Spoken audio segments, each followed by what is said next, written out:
For the better part of 2020, officials from the Ministry of Education were crisscrossing the country in a bid to ensure facilities were set, ready to receive learners who are forced to continue learning during the pandemic.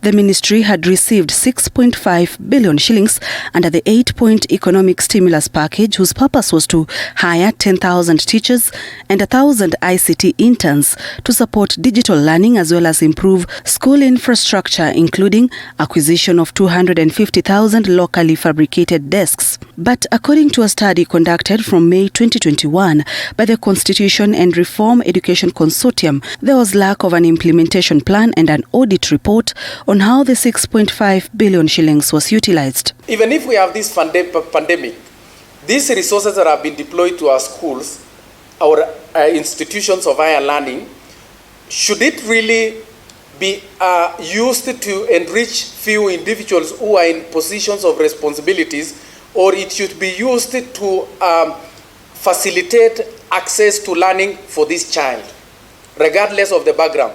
There is a need for the Ministry of Education to use various channels that are accessible to the members of the public to share information on the funds it has received from the government, the interventions and the impact that those interventions are making need to be publicly available. The report also noted that the current funding to schools is inadequate.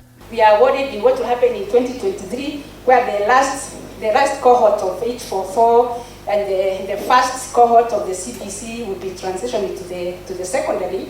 We should even address the challenges as they are now.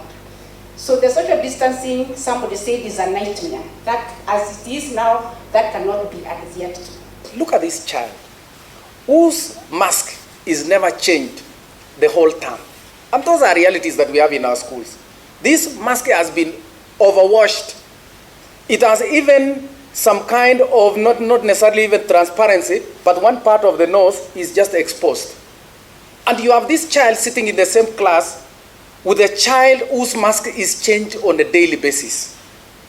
Is it cementing equality or expanding inequality? And we're not only questioning that about the national government CTF funds, but we're also questioning other funds that we've received. And we're not also only thinking about Kibra and Dagoretti South constituencies, but what about other constituencies? Were the funds different? Were the results different? And what do we use this information to make changes in society? The study was piloted in 2 parliamentary constituencies of Kibra and Dagoretti, where challenges such as achieving social distance and wearing of masks were recorded.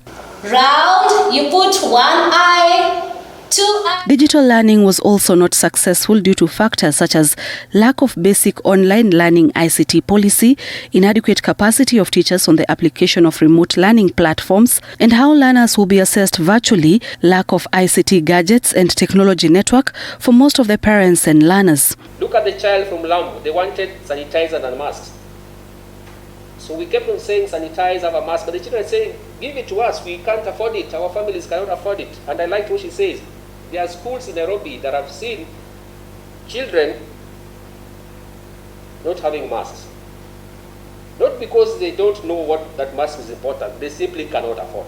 The Constitution and Reform Education Consortium recommends the government to assess the distribution of the 250,000 desks procured to establish gaps that still exist, as this will provide the status of schools with regards to how many more desks are required. More ICT teachers stationed in each school should be hired, and the Auditor General needs to provide an audit report to establish how the 6.5 billion shillings was utilized.